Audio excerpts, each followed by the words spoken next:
తెనాలిలోని JMJ మహిళా కళాశాలలో 79వ స్వాతంత్ర దినోత్సవ వేడుకలు ఉత్సాహంగా దేశభక్తి స్ఫూర్తితో నిర్వహించారు. కళాశాల మైదానంలో జాతీయ జెండాను ముఖ్య అతిథి Tenali 3 town CI Shri S Suresh Babu ఎగురవేశారు. స్థానిక జేఎంజే కళాశాలలో స్వాతంత్ర దినోత్సవ వేడుకలు ఘనంగా జరిగాయి. ఈ వేడుకలకు హాజరైన సీఐ రమేష్ బాబు జాతీయ గీతాన్ని ఆలపించారు. కళాశాల principal doctor sister Shanta, vice principal doctor sister Rosaline, father Vincent, అధ్యాపకులు, అధ్యాపకేతర సిబ్బంది, విద్యార్థినులు వేడుకల్లో పాల్గొన్నారు. ఈ సందర్భంగా సీఐ ఎస్ సురేష్ బాబు మాట్లాడుతూ, అనేక మంది స్వాతంత్ర సమరయోధులు ప్రాణత్యాగం చేసిన ఫలితంగా మనం ఈ రోజు స్వేచ్ఛావాయువులను పీలుస్తున్నామని, విద్యార్థినులు కష్టపడి చదువుకొని సమాజానికి సేవ చేయాలని పిలుపునిచ్చారు. ప్రిన్సిపల్ డాక్టర్ సిస్టర్ శాంత మాట్లాడుతూ, దేశం నాకేమిచ్చింది అనే ప్రశ్న కన్నా నేను దేశానికి ఏమిచ్చాను అని మనం ఆలోచించాలని, మనం అందరినీ ప్రేమతో చూడాలని అన్నారు. Vice principal doctor sister Rosalina, father Vincent, గణితశాస్త్ర విభాగం అధ్యాపకురాలు డాక్టర్ పి పద్మలత శుభాకాంక్షలు తెలిపారు.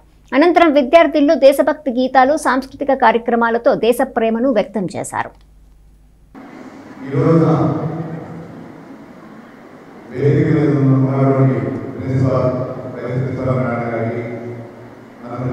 ఆహ్వానించి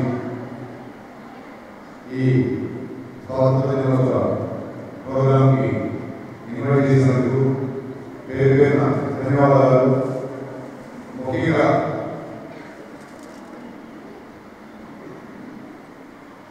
ఎంతో మంది అమరవీరులు వారి యొక్క త్యాగాలు మనం మొదలైనవి.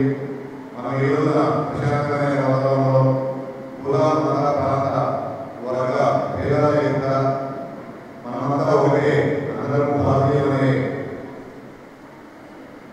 ఒక మాట, ఆ ఒక మాట నిలబడి మనము అంతా ఏకమై మనలో మనకి ఎన్ని అభిప్రాయ భేదాలున్నా కూడా ఈ స్వాతంత్ర దినోత్సవాన్ని చక్కగా చేసుకోవడానికి అప్పటి త్యాగదనులు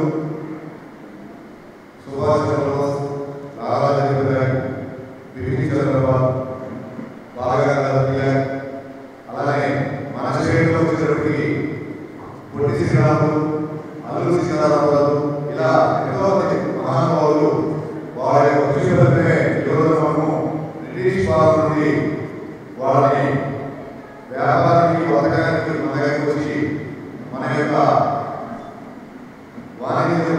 వాణిజ్యం చేసి మన యొక్క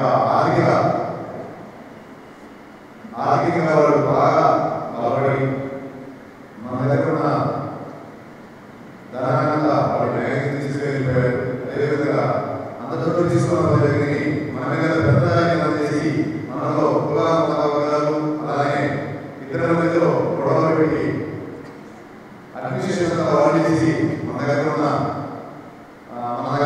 మౌలిక వస్తువులని తీసుకొని వాళ్ళు మనం ఇబ్బంది పెడతామన్నప్పుడు 1857 శివాజీ వాళ్ళంటే అసహాయంగా వీళ్ళు వాళ్ళకి వ్యతిరేకంగా